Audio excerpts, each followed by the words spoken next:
Hi everyone, and welcome to another episode of Govs on the Go, Faculty Spotlight, a podcast featuring faculty in the College of Arts and Letters here at Austin Peay State University. My name is Dr. Buzz Hoon. I'm the Dean of the college. I'm also the host of the podcast.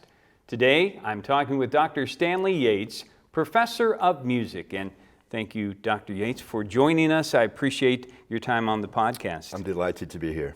Absolutely. So let's talk a little bit about how long you've been here, why you decided to come to Austin Peay. Yeah, well, I came to Austin Peay from the United Kingdom via the University of North Texas. Okay. And that was 28 years ago.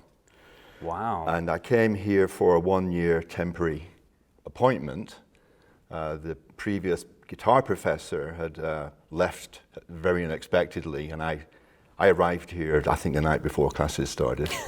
For that temporary year, and I enjoyed the temporary year, and I'm still here. And you're still here, and you decided that you like Tennessee, and had you been to Tennessee before? I actually had, yeah. Okay. I've been to Nashville, but briefly, you know. But being from England, the countryside at certain times of the year in Tennessee is very reminiscent to the UK, so that's something that I was pleasantly surprised by when I arrived, because Texas wasn't quite like that.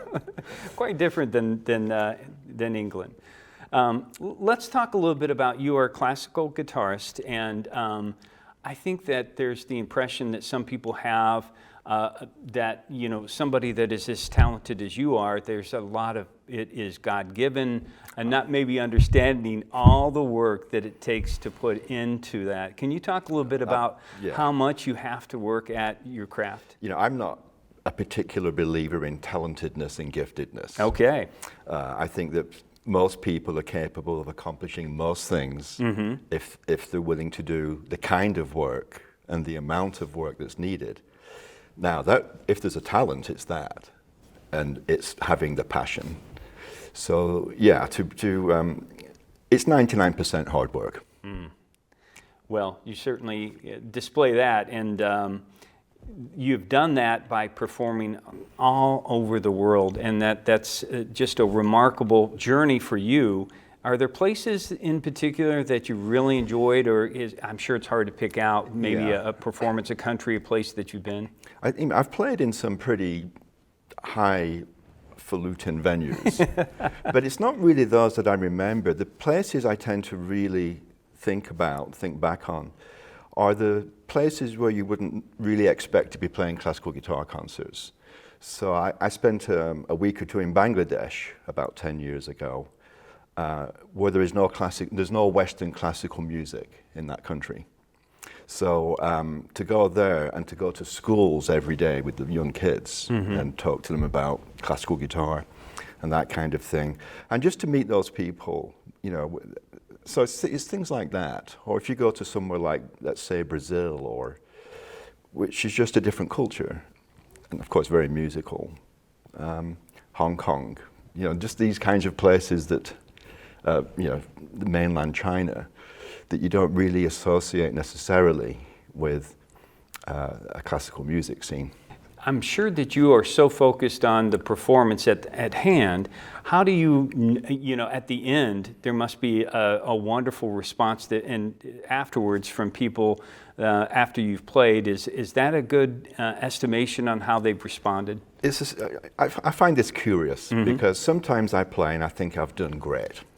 I'm completely happy and the audience are politely applauding. Other times I think, well, that was a disaster, and they go nuts. So there's a disconnect, I think.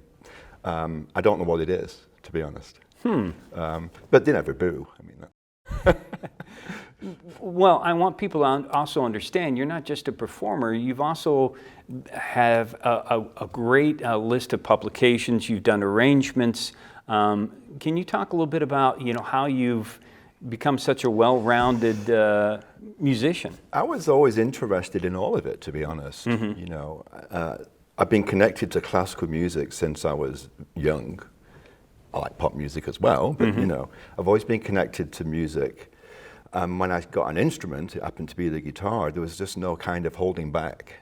So the performance has always been part of it. But I always enjoyed, the more kind of scholarly side of it. Or I don't like the word academic, but I enjoy writing. I enjoy looking into things and finding out about them.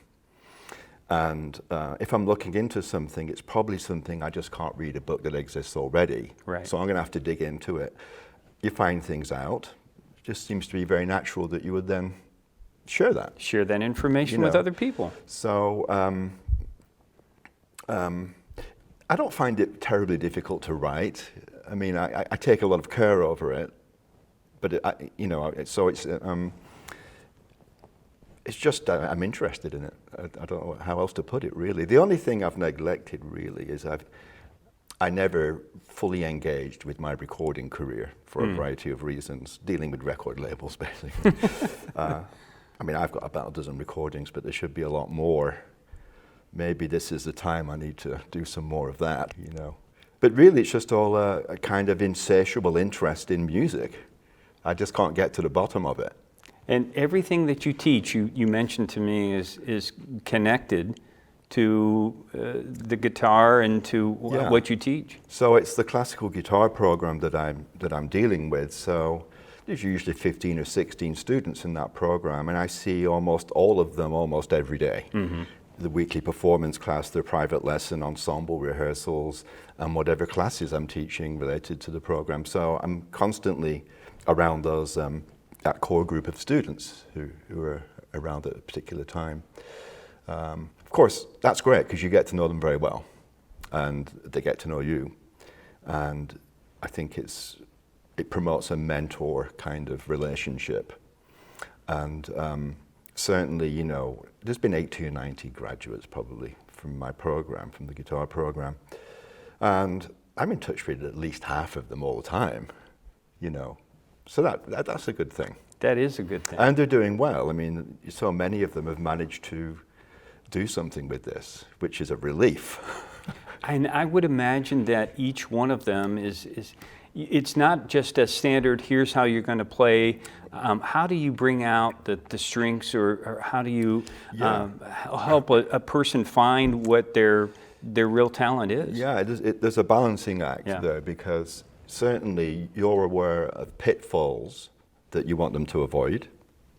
They may be really wanting to do something that as an experienced teacher, that is not going to work for you.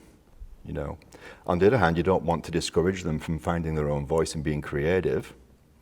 So it's a real balancing act. Mm-hmm. The main thing really is to find a way to give them the information that they need in such a way that they'll be wanting to use it while allowing them to be creative. So it's a balancing act for sure. Yeah. And you did mention that you're also a fan of popular music. Yeah. And one of the things that we both share is this interest and love for the Beatles. And you have a class that is on that topic. Can you tell us a little bit about that? Yeah. So, this is very enjoyable for me because it gets me out in the music building a couple of days a week. And it's something I'm very interested in. I think that the Beatles, the first musical experience I ever had was hearing a Beatles song on the TV. And I've liked the music ever since, So to get to teach something like that is great for me because I'm very interested in it and I like it. I hope it's as enjoyable for the students as it is for me. But the course isn't just about the Beatles. Of course, we'll be looking at every single song, right, and dissecting them, trying to figure out what makes them interesting, how the lyrics are interacting with the melodies and all this kind of thing. But the course is actually called The Beatles: A Musical and Cultural History. So the course is also about post-war to 1970 society and culture, which is the Beatles as children, teenagers, and superstars. Right. So the 1960s in particular, which started in about 1964, I think, the 60s, so much happened culturally, so quickly. I mean, the world was just unrecognizable by the end of it. And they were really reflective of the changes that were going on. They were in some way channeling all that energy, and they became symbols of so much of what was going on. Even though I don't think they particularly did very much to kind of promote that, they were just there. Right. And it got attached to them. A bit of peace and love, I think, is about as far as it went. But that period is so interesting in Britain and in the US. I mean, there's so much going on. You know, obviously, civil rights movement in the US is a huge thing in the 60s. But you have, labor rights, women's rights, gay rights, relaxation of all kinds of things, censorship, abortion laws. I mean, you name it, it happened in the 60s. Right. Transformed society. And of course, the emergence for the first time in history of a thing called the teenager. You had children and adults. Right. Now you've got a youth culture and a youth economy centered around music and dress. That can't be underestimated in all of this. Right. So how do you think that today's students are responding to that topic, though, and understanding the importance of the Beatles at that period of time, and how you could see that reflected in some other group today? Yeah, what I hope they're getting out of it are parallels between what was going on then and what's going on in their culture right now. There are strong parallels in lots of ways. So that would be the real connection, with the advice, ignore history at your peril.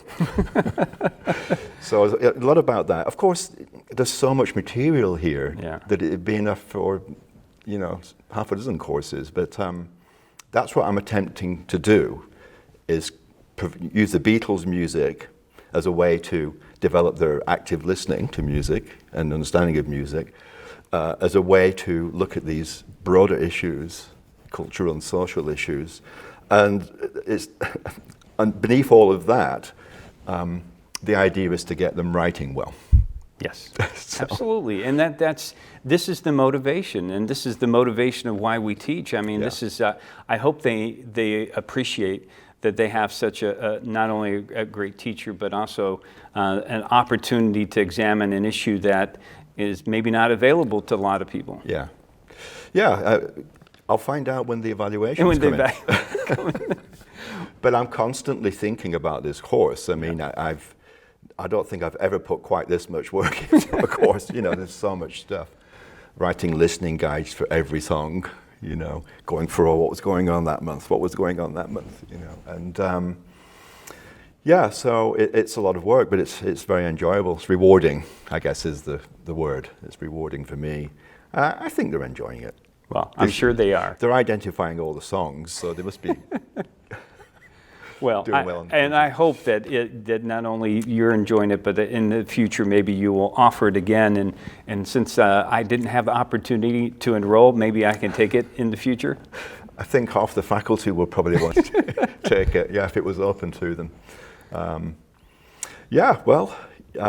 It's definitely a great experience for me to doing this on a lot of levels. Well, thanks for being on today's podcast and being able to share just a little bit about your experience here at Austin Peay. I do appreciate it. Oh, you're very welcome. I'm delighted to have been here. Thanks for inviting me. Yeah. And thanks to all of our viewers and listeners out there for joining us. We will continue to profile some of the outstanding professors we have here in the College of Arts and Letters at Austin Peay State University. So until next time, stay safe, take care, and God bless.